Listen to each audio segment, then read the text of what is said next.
Hello out there. When I teach comparative advantage in my classroom, I use this model and this rationale to help kids get it. So if you're having trouble, here we go. We've got two countries, country A, country B. These are their production possibility curves, and let's assume that they're just producing Y's and X's. Country A, if they devote all their resources to making Y's, they can make 60 Y's.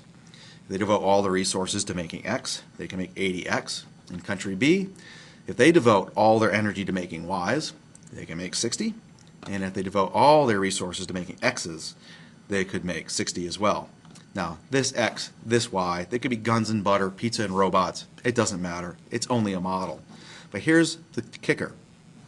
We need to figure out who has comparative advantage so we know how they can establish trade or whether they should trade. So, in order to do that, you have to have a simple ratio. You should remember from algebra class that this is the y-axis and this is the x-axis, and here's a little secret. That's why they're making y's and x's. So in this case, I need to think of this unit of y in terms of what it costs in x. So in order to do that, I have to figure out what 1y equals. So in this case, 1y equals, and basically the formula is this. I'm going to divide x by y to figure this out. So x in this case divided by y equals what?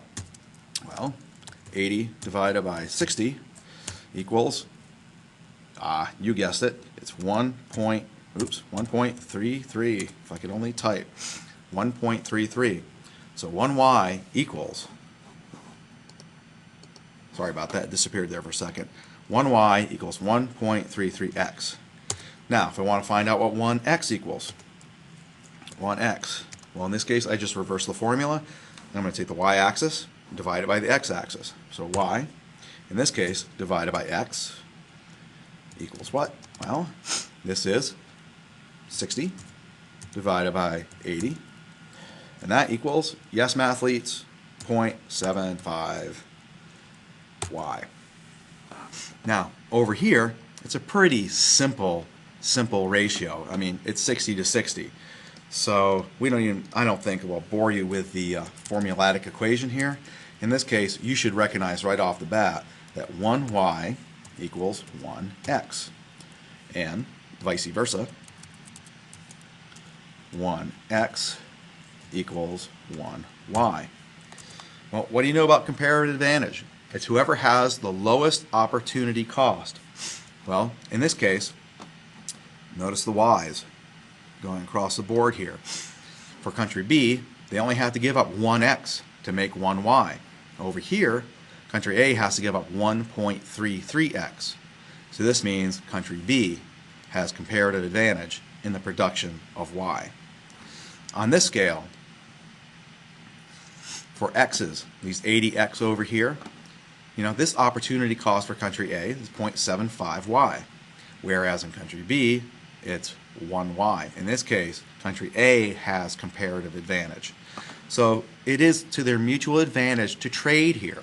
So in this case, the next question they will be asked on the test is, of these two countries, who should produce X or Y?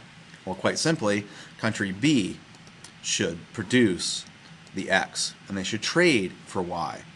Now, what should they trade for? Well, if they're producing their own Y's at home, it costs them 1x. Anything they can get cheaper than that, they can trade anywhere between 0.75 and 1y to get that x. It's to their advantage. The moral of the story here is, when you're trying to figure out comparative advantage, remember, the y-axis is the vertical axis. The x-axis is the horizontal axis. And you basically want to figure out what y costs in terms of x. So to do that, it's basically, if you're trying to figure out this number right here, it won't highlight for me. If you're trying to figure out what it is, it's just going to be 80 over 60. The horizontal over the vertical, 1y equals that. Hopefully that formula helps and you find it useful, and you can compare advantage to your heart's content.